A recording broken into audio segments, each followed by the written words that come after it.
ওসমান হাদি হত্যার প্রতিবাদে এবার শাহবাগ অবরোধ, অভিযুক্তদের গ্রেপ্তার বিচার দাবিতে সোচ্চার বিক্ষোভকারীরা।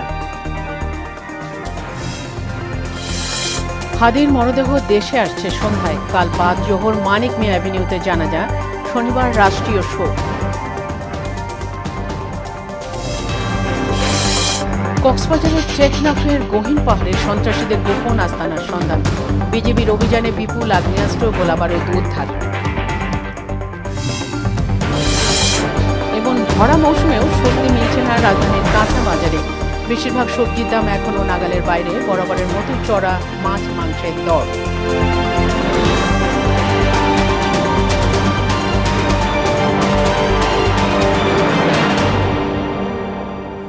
আসসালামু আলাইকুম। শুনছিলেন শিরোনাম, পুরো সংবাদের সঙ্গে আছি ফাতেমা রশিদ। ইনকিলাব মঞ্চের মুখপাত্র শরীফ ওসমান হাদিকে গুলি করে হত্যার প্রতিবাদে শাহবাগ মোড়ে বিক্ষোভ অব্যাহত রয়েছে। শুক্রবার রাত থেকে শুরু হওয়া বিক্ষোভ সকাল থেকে যোগ দিতে শুরু করেন রাজধানীর বিভিন্ন এলাকা থেকে আসা মানুষ।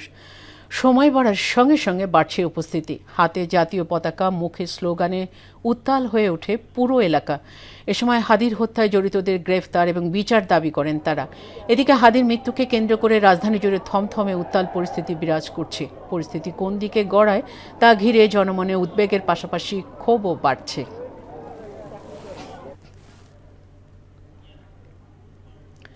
সেখানকার বর্তমান অবস্থা জানাতে যুক্ত হচ্ছেন সহকর্মী উষা ফেরদৌস। ফেরদৌস, এই মুহূর্তের কেমন দেখছেন শাহবাগের অবস্থা? কি বলছেন বিক্ষোভকারীরা?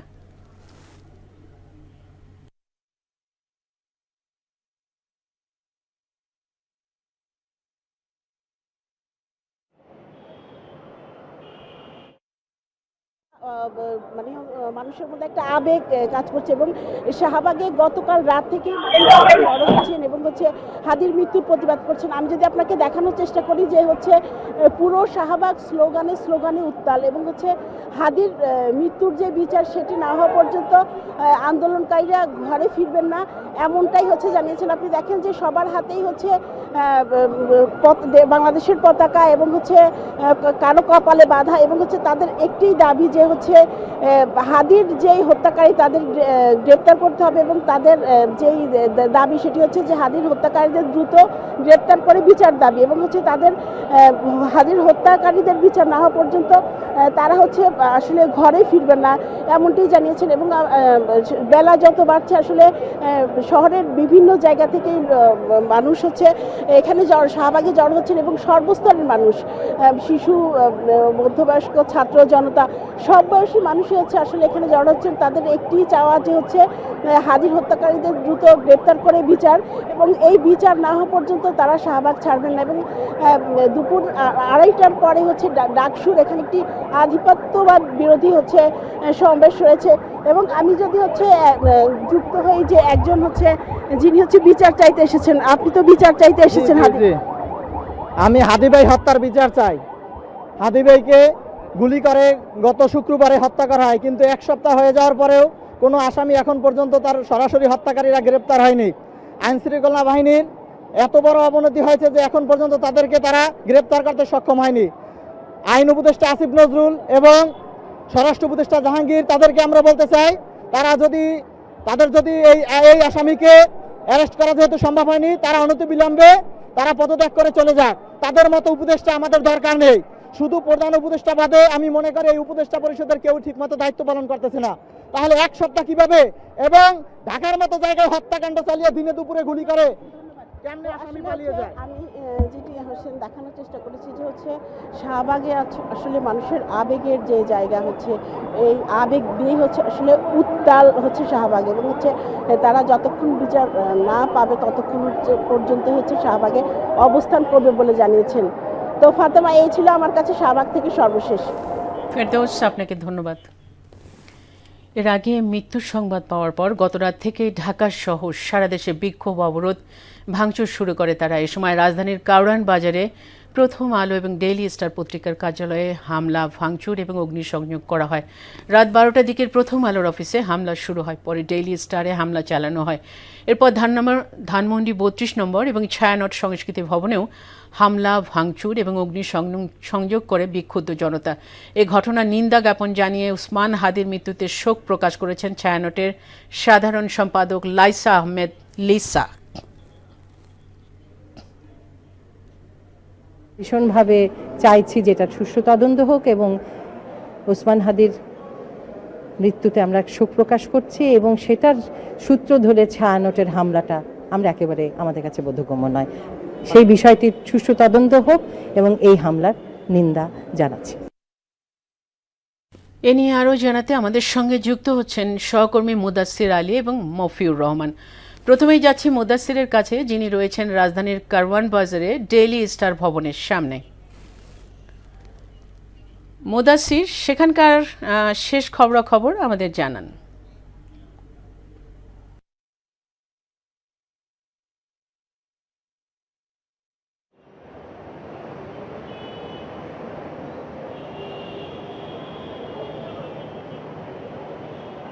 জি ফাতিমা, আমি ঠিক দাঁড়িয়ে আছি ডেইলি স্টার ভবনের নিচতলার সিঁড়িতে। এখানে কিন্তু পুলিশ মোতায়েন রয়েছে এবং এখন কিন্তু ভেতরে প্রবেশাধিকার নিষেধ। তবে সকালের দিকে যতটুকু আমরা যেতে পেরেছি এবং দেখতে পেরেছি যে নিচতলা কিন্তু পুরোটাই ধ্বংসস্তূপে পরিণত হয়েছে। এখানে ব্যাপক অগ্নিসংযোগ হয়েছে এবং পুরোটাই ছাই হয়ে গেছে। একই অবস্থা কিন্তু দ্বিতীয় তলাতেও, সেখানেও কিন্তু অবশিষ্ট কিছু নেই। ভাঙচুর, অগ্নিসংযোগে একদম সব শেষ।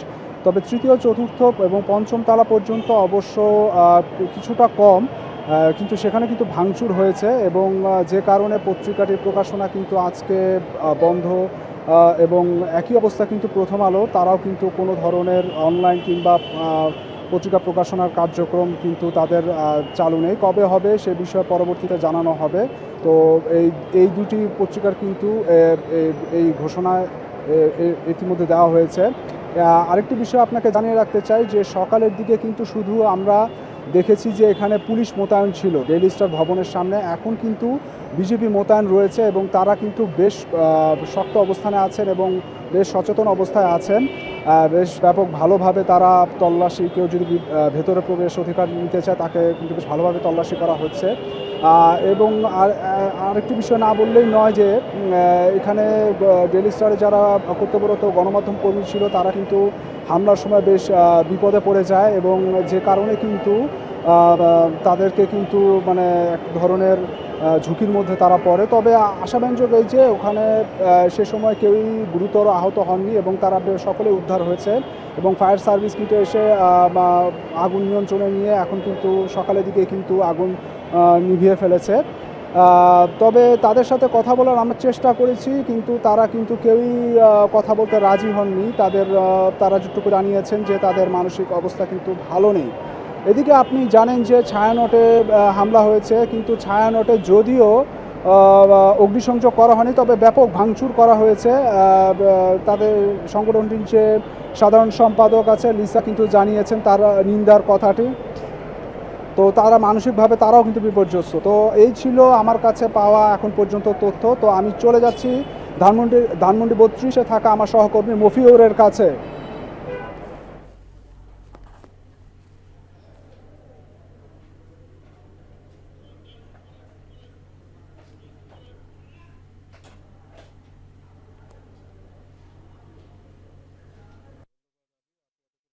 বলছিলেন আমি এই মুহূর্তে আছি, আপনি জানেন যে ধানমন্ডি 32 নম্বরে। এখানে আমি যদি আপনাদের মাধ্যমে দর্শকদের দেখাতে চাই যে ধানমন্ডি 32-এর এখন কি অবস্থা। আপনি একটু দেখতে পাচ্ছেন যে ধানমন্ডি 32 নম্বরে যে বাড়িটি রয়েছে সেটি এবার চতুর্থ দফার মতো ভাঙা হচ্ছে। প্রথমবার 5ই আগস্টে সেদিন হচ্ছে শুধু আগুন দেওয়া হয়েছিল, তখন ভাঙা হয়নি। তারপর দ্বিতীয়বার তার কিছুদিন পর এখানে ভাঙা হয়েছিল, তারপর অবশিষ্ট ছিল কিছু। উত্তেজিত জনতা তখন সরে গিয়েছিল। তৃতীয়বার আসলে যখন উত্তেজিত জনতা আবার বুলডোজার নিয়ে ভাঙতে আসে তখন আসলে আইনশৃঙ্খলা বাহিনীর সাথে প্রচুর ধাওয়া পাল্টা দেওয়া হয়, তখন ভাঙতে পারেনি। এবার হাদির এই মৃত্যুর ঘটনা কেন্দ্র করে উত্তেজিত জনতা যখন এইখানে ভাঙতে আসে তখন এখানে হচ্ছে এখানে দেখতেই পাচ্ছেন যে ভেঙে প্রায় এটাই শেষ করে দেওয়া হয়েছে, গুঁড়িয়ে দেওয়া হয়েছে। এখানে আর তেমন কিছুই অবশিষ্ট নেই। সকাল থেকে এখানে মুহুর্মুহু মিছিল, স্লোগান এবং উত্তেজিত জনতার মাঝে যেই ক্রোধের বিস্ফোরণ দেখা গেছে সেটি আসলে ভাষায় প্রকাশ করার মতো না। এখানে তারা আগুন দিয়েছেন। এখন আগুনটি নিভে গেছে দেখতে পাচ্ছি। এখন আমরা দেখতে পাচ্ছি আগুন নিভে গেছে, কিন্তু কিছুক্ষণ আগেও এখানে আগুন জ্বলছিল এবং প্রচুর ভাঙা হচ্ছিল। এর আগে এখানে আপনি যেমনটি বলছিলেন হাদির মৃত্যুকে কেন্দ্র করে আমি তাদের সাথে কথা বলে জানতে পারলাম যে তারা আসলে সরকারের ব্যর্থতা, আইন শৃঙ্খলা বাহিনীর এবং গোয়েন্দা বাহিনীর ব্যর্থতাকে দায়ী করছেন। একই সাথে বিভিন্ন যে অপপতিত যে স্বৈরাচার এবং তার দোসরদের তারা আসলে দায়ী করছেন। ফাতেমা, এই ছিল ধানমন্ডি 32 থেকে আমার কাছে সর্বশেষ তথ্য। মুদাসসির এবং মফির, আপনাদের দুজনকে ধন্যবাদ। এদিকে ইনকিলাব মঞ্চের মুখপাত্র শরীফ ওসমান হাদির মৃত্যুর খবর ছড়িয়ে পড়ার পরপরই ক্ষোভে উত্তাল হয়ে ওঠে গোটা দেশ। প্রতিনিধিদের তথ্যচিত্রে ডেস্ক রিপোর্ট। ওসমান হাদির মৃত্যুর খবরে রাতেই বিক্ষোভ ছড়িয়ে পড়ে দেশের বিভিন্ন প্রান্তে। চট্টগ্রামে ভারতীয় সহকারী হাই কমিশন অফিস ঘেরাও করে বিক্ষুব্ধরা। গুড়িয়ে দেওয়া হয়েছে রাজশাহী নগর আওয়ামী লীগ অফিস। রাজশাহী বিশ্ববিদ্যালয় থেকেও বিক্ষোভ মিছিল বের করা হয় সিলেটেও। হাদির মৃত্যুর সংবাদে বান্দরবানে বিক্ষোভ মিছিল করেছেন ছাত্র জনতা। খুলনা মোংলা মহাসড়কে আগুন জ্বালিয়ে বিচার দাবি জানান আন্দোলনকারীরা। হাদির হত্যাকারীদের গ্রেপ্তারের দাবি উঠেছে জামালপুর ও নারায়ণগঞ্জেও। ওসমান হাদির মৃত্যুর খবরে উত্তাল হয়ে উঠেছে বরিশাল নগরীও। গাজীপুরে বিক্ষোভ মিছিল ও সড়ক অবরোধ করে ছাত্র জনতা। ওসমান হাদির নিজ জেলা ঝালকাঠিতেও বিক্ষোভে নামেন অনেকে। আফরিন পপি, মোহনা সংবাদ। ইনকিলাব মঞ্চের মুখপাত্র শরীফ ওসমান হাদির মরদেহ দেশে আনা হবে সন্ধ্যায়। শনিবার বাদ জোহর মানিক মিয়া অ্যাভিনিউতে তার নামাজের জানাজা অনুষ্ঠিত হবে। বৃহস্পতিবার রাতে তার ভেরিফাইড ফেসবুক পেজে এ তথ্য জানানো হয়। রাত 9:44 দেওয়া ওই পোস্টে লেখা হয়েছে, ভারতীয় আধিপত্যবাদের মোকাবেলায় মহান বিপ্লবী ওসমান হাদিকে আল্লাহ শহীদ হিসাবে কবুল করেছেন।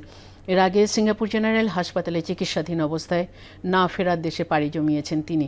তার মৃত্যুতে শনিবারে রাষ্ট্রীয় শোক ঘোষণা করেছেন প্রধান উপদেষ্টা ডক্টর মোহাম্মদ ইউনূস। বিএনপি, জামাত এবং এনসিপি সহ বিভিন্ন রাজনৈতিক দল শোক জানিয়েছেন। বিপ্লবীর মৃত্যু নেই, ওসমান হাদি বেঁচে থাকবেন অন্যায়ের বিরুদ্ধে ওঠা কণ্ঠে। প্রতিটি প্রতিবাদী মিছিলে আর সাহসী তরুণের চোখে।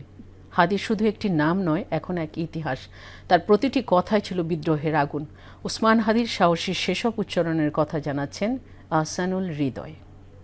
কোনো রাজনীতিবিদের না বাসায় মৃত্যুটা হইতে পারে না, এটা কোনো ভালো মৃত্যু না।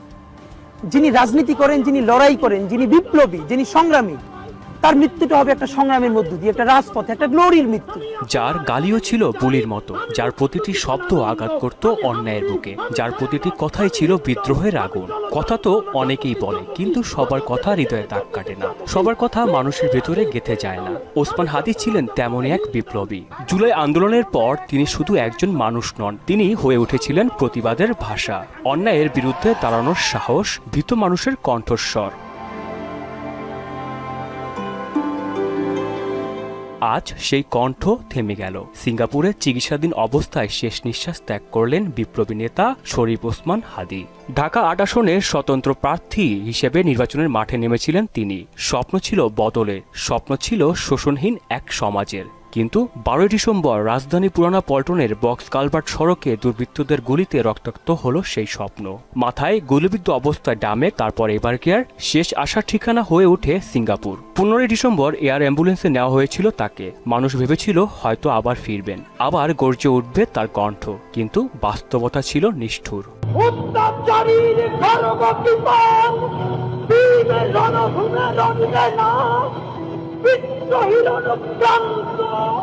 আমি সেই দিন অবসাদ। বিপ্লবীদের কখনো মৃত্যু হয় না। ওসমান হাদি মরে যাননি, তিনি বেঁচে থাকবেন প্রতিটি অন্যায়ের বিরুদ্ধে ওঠা কণ্ঠে, প্রতিটি প্রতিবাদী মিছিলে, প্রতিটি সাহসী তরুণের চোখে। ভালোবাসা আর শ্রদ্ধার ঠিকানায় আজীবন বেঁচে থাকবেন। একটি নাম নয়, ওসমান হাদি এখন একটি ইতিহাস, একটি আন্দোলন, একটি অমর প্রতিবাদ।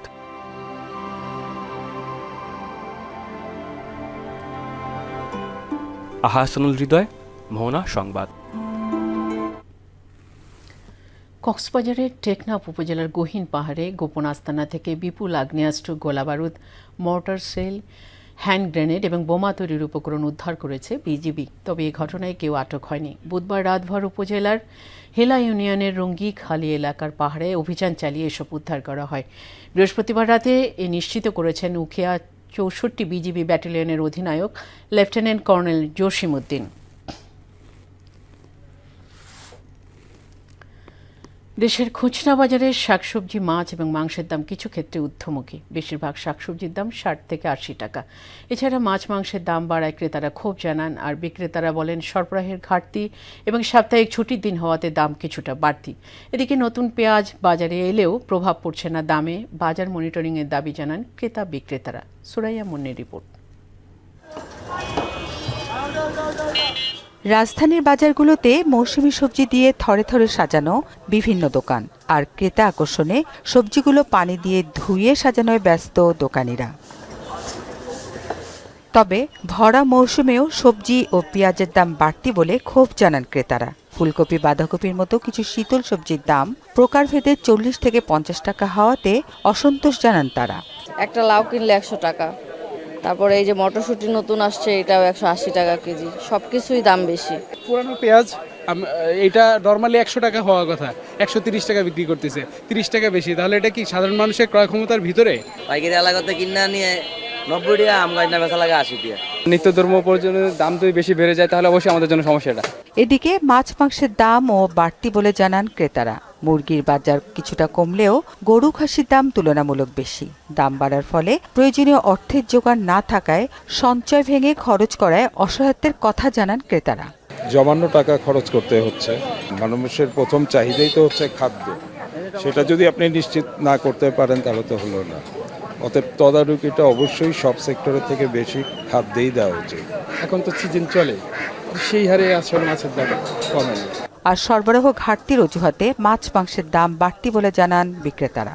মাছের দাম খুব সস্তা, রুই মাছ ৬০০ বেশি 500 বিক্রি করে। মাল ধরে না, আসে না, কোথাও শেষ হয়ে যায়, কেউ বেচে না, তখন মাল টান যায়, তখনই মনে করেন এইভাবে করে দাম বাড়ে। বেচে কিনা খুব কম, ওরকমটা হয় না, আরো লাগে। সবকিছু ছাপিয়ে বাজার মনিটরিং এর জোর দাবি ক্রেতা বিক্রেতাদের। সুরাইয়া মুন্নি, মোহনা সংবাদ, ঢাকা।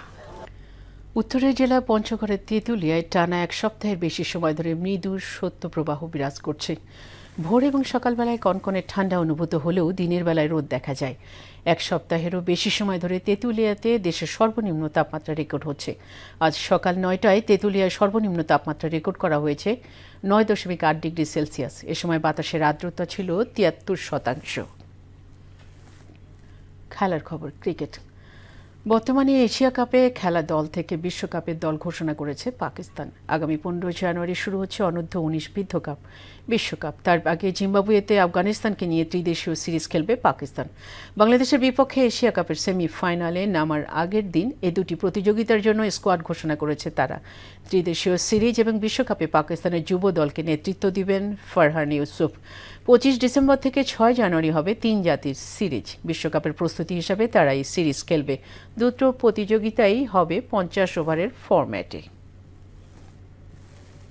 শেষ করব মোহনা সংবাদ, যাওয়ার আগে শিরোনামগুলো আর একবার।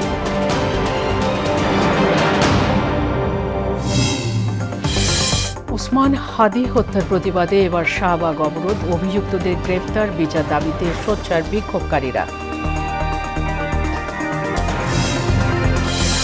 হাদির মরদেহ দেশে আসছে সন্ধ্যায়। কাল বাদ জোহর মানিক মিয়া অ্যাভিনিউতে জানাজা, শনিবার রাষ্ট্রীয় শোক। কক্সবাজারের টেকনাফের গহীন পাহাড়ে সন্ত্রাসীদের গোপন আস্তানার সন্ধান, বিজিবির অভিযানে বিপুল আগ্নেয়াস্ত্র, গোলাবারুদ উদ্ধার। এবং ভরা মৌসুমেও স্বস্তি মিলছে না রাজধানীর কাঁচা বাজারে। বেশিরভাগ সবজির দাম এখনও নাগালের বাইরে, বরাবরের মতোই চড়া মাছ মাংসের দর। এই ছিল মোহনা সংবাদে। পরবর্তী সংবাদ বিকেল 5:30। এর আগে বিকাল 3টায় দেখবেন সংবাদ এক নজরে। মোহনার সবশেষ খবর জানতে ভিজিট করুন www.mona.tv। সংবাদ দেখতে পারেন ফেসবুক, ইউটিউবে। এতক্ষণ সঙ্গে থাকার জন্য সবাইকে ধন্যবাদ।